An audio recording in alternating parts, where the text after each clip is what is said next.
हरे कृष्णा। आप सभी को बच बारस की हार्दिक शुभकामनाएं। हर साल श्री कृष्ण जन्माष्टमी के ठीक 4 दिन बाद और भाद्रपद मास के कृष्ण पक्ष की द्वादशी को बच बारस के रूप में या गोवत्स द्वादशी के रूप में मनाया जाता है। इस विशेष दिन पर पुत्र की रक्षा के लिए, अपने पुत्र के सुखद जीवन के लिए माताएं इस व्रत को रखती हैं और इसे निसंतान स्त्रियां भी पुत्र प्राप्ति की कामना से रख सकती हैं। इस दिन पूरे विधि विधान से गौ माता के साथ साथ बछड़ी की भी पूजा करने की परंपरा होती है। मान्यता है कि सभी देवी देवताओं का गौ माता में वास होता है और गौ और उसके बछड़ी की एक साथ पूजा करने से भगवान श्री कृष्ण बहुत प्रसन्न होते हैं। उनका आशीर्वाद हमें प्राप्त होता है। आज के दिन जो भी लोग सच्चे मन से गोवत्स द्वादशी की पूजा करते हैं, गौ माता की और बछड़ी की पूजा करते हैं, उन्हें हर प्रकार की मनोकामना पूर्ति का आशीर्वाद प्राप्त होता है। अब सुनिए बच बारस के दिन सुनी जाने वाली पौराणिक कथा। एक बार एक गांव में भीषण अकाल पड़ा। वहां के साहूकार ने गांव में एक बड़ा तालाब बनवाया, परंतु उसमें पानी नहीं आया। साहूकार ने पंडितों से उपाय पूछा तो पंडितों ने कहा कि तुम्हारे जो 2 पोते हैं उनमें से किसी एक की बलि दे दो तो पानी आ सकता है। साहूकार ने सोचा कुछ भी हो जाए, गांव की भलाई के लिए सब कुछ करना चाहिए। कुछ सोचकर साहूकार ने बहाना करके बहू को उसके पीहर भेज दिया और उसके साथ एक पोते को भी भेज दिया जिसका नाम हंसराज था। एक पोते को अपने पास रखा जिसका नाम बछराज था। बड़े कड़े मन से और बड़ी दुखी मन से गांव की भलाई के लिए लेकिन बछराज की बलि उन्होंने दे दी। बलि देते ही तालाब में पानी भी आ गया। साहूकार ने तालाब पर एक बहुत बड़े यज्ञ का आयोजन करवाया, लेकिन किसी झिझक के कारण अपनी बहू को बुलावा नहीं भेजा। बहू के भाई ने कहा, बहन तेरे यहाँ इतना भारी उत्सव हो रहा है, फिर तुझे क्यों नहीं बुलाया? मुझे तो बुलाया है और मैं जा रहा हूँ। तो बहू कहने लगी, भाई बहुत से काम होते हैं, इसलिए शायद मुझे बुलाना भूल गए होंगे। अपने घर में जाने में कैसी शर्म, चलो मैं भी तुम्हारे साथ चलती हूँ। जब बहू अपने घर पहुंची तो सास ससुर डरने लगे कि बहू को क्या जवाब देंगी। फिर भी सास कहने लगी, बहू चलो बच बारस की पूजा करने के लिए तालाब पर चलते हैं। फिर दोनों सास और बहू ने मिलकर बच बारस की पूजा की। वहां सास ने कहा, बहू तालाब के किनार को खंडित कर दो। तो बहू बोली, माँ मेरे तो हंसराज और बछराज है, फिर मुझे किनारा खंडित करने के लिए क्यों कह रही हो? तो सास कहने लगी कि बहू जैसा मैंने कहा है वैसा ही करो। बहू ने सास की बात मानते हुए किनार खंडित कर दी और बोली, आओ मेरे हंसराज बछराज और लड्डू उठाओ। सास मन ही मन भगवान से प्रार्थना करने लगी, हे कान्हा जी, हे बच बारस माता मेरी लाज रखना। तब भगवान की और बच बारस माता की कृपा हुई। तालाब की मिट्टी में लिपटा हुआ बछराज और हंसराज दोनों ही दौड़ते हुए वहां आ गए। बहू पूछने लगी, सासू माँ ये सब क्या है? यह सुनकर सासू माँ ने बहू को सारी बात बता दी और कहा, आज तो बच बारस माता ने और भगवान श्री कृष्ण ने मेरी लाज रखी है। आज भगवान की कृपा से सब कुछ कुशल मंगल है। हे बच बारस माता, जैसे आपने सासू माँ की लाज रखी वैसी ही सबकी लाज रखना। खोटी की खरी, अधूरी की पूरी। जय श्री कृष्णा। ऐसी मान्यता है कि सभी देवी देवताओं और पितरों को यदि एक साथ प्रसन्न करना हो तो गौ माता की सेवा से बढ़कर कोई दूसरी पूजा नहीं है। गौ माता को बस आज के दिन एक ग्रास खिला दो तो वह सभी देवी देवताओं तक अपने आप ही पहुंच जाता है। भविष्य पुराण के अनुसार गौ माता के पृष्ठ भाग में ब्रह्मा जी का वास होता है, गले में श्री हरि का, मुख में रुद्र का, मध्य में सभी देवी देवताओं का, रोमकूप में सभी महर्षि गणों का, पूंछ में अनंत नाग, खुरों में सभी पर्वत, गौमूत्र में गंगा जी और पवित्र नदियां, गौमय में लक्ष्मी और नेत्र में सूर्य और चंद्रदेव विराजित होते हैं। अब सुनिए गोवत्स द्वादशी यानी बच बारस की व्रत कथा। प्राचीन समय में सुवर्णपुर नगर में देवदानी राजा राज्य करता था। उसके सवत्स्य एक गाय और भैंस थी। राजा की 2 रानियां थी। एक का नाम गीता तो दूसरी का नाम सीता था। सीता भैंस से सहेली सा प्यार करती थी तो गीता गाय और बछड़े से सहेली सा प्रेम करती थी।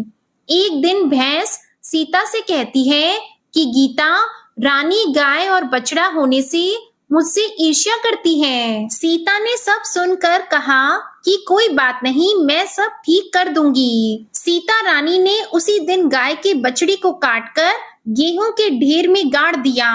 किसी को भी इस बात का पता नहीं चल पाया। राजा जब भोजन करने बैठा तब मांस की वर्षा होने लगी। महल में चारों ओर मांस और खून दिखाई देने लगा। थाली में रखा सारा भोजन मल मूत्र में बदल गया। यह सब देखकर राजा के होश उड़ गए और उन्हें एहसास हुआ कि उनके राज्य में कोई बहुत बड़ा पाप हुआ है, जिसकी सजा पूरे राज्य को मिलने वाली है। ईश्वर से विनती करने पर राजा को एक आकाशवाणी सुनाई दी कि हे राजन, तुम्हारी रानी सीता ने गाय के बछड़े को मारकर गेहूं के ढेर में छिपा दिया है, जिससे यह संकट पूरे राज्य में आया है। इस संकट से उभरने के लिए कल गोवत्स द्वादशी पर तुम्हें गाय तथा बछड़े की पूजा करनी है।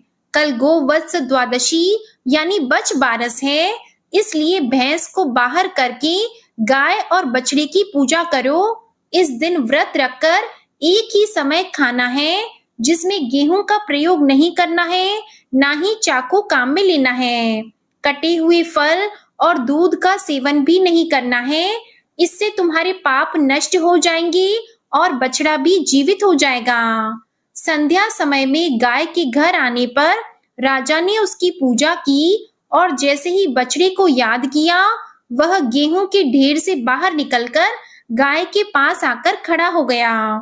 यह सब देखकर राजा अत्यंत प्रसन्न हुआ और उसने राज्य में सभी को गोवत्स द्वादशी यानी बच बारस का व्रत करने का आदेश दिया। हे बच बारस माता, हे गौ माता, कहानी सुनने वाले को, बच बारस की कहानी कहने वाले को और सभी को अपना आशीर्वाद देना। कथा के बाद अब आप सुनिए गौ माता की आरती। ओम जय जय गौ माता, मैया जय जय गौ माता। जो कोई तुमको ध्याता, जो कोई तुमको ध्याता, त्रिभुवन सुख पाता। ओम जय जय गौ माता, सुख समृद्धि प्रदायनी, गौ की कृपा मिले। जो करे गौ की सेवा, पल में विपत्ति टले। ओम जय जय गौ माता, आयु ओज विकासिनी, जन जन की माई। शत्रु मित्र सुत जाने, शत्रु मित्र सुत जाने, सबकी सुखदाई। ओम जय जय गौ माता, सुर सौभाग्य विधायिनी, अमृति दुग्ध दियो। मैया अमृति दुग्ध दियो। अखिल विश्व नर नारी, अखिल विश्व नर नारी, शिव अभिषेक कियो। ओम जय जय गौ माता, ममता मई मन भाविनी, तुम ही जग माता। मैया तुम ही जग माता, जग की पालन हारी, जग की पालन हारी, कामधेनु माता।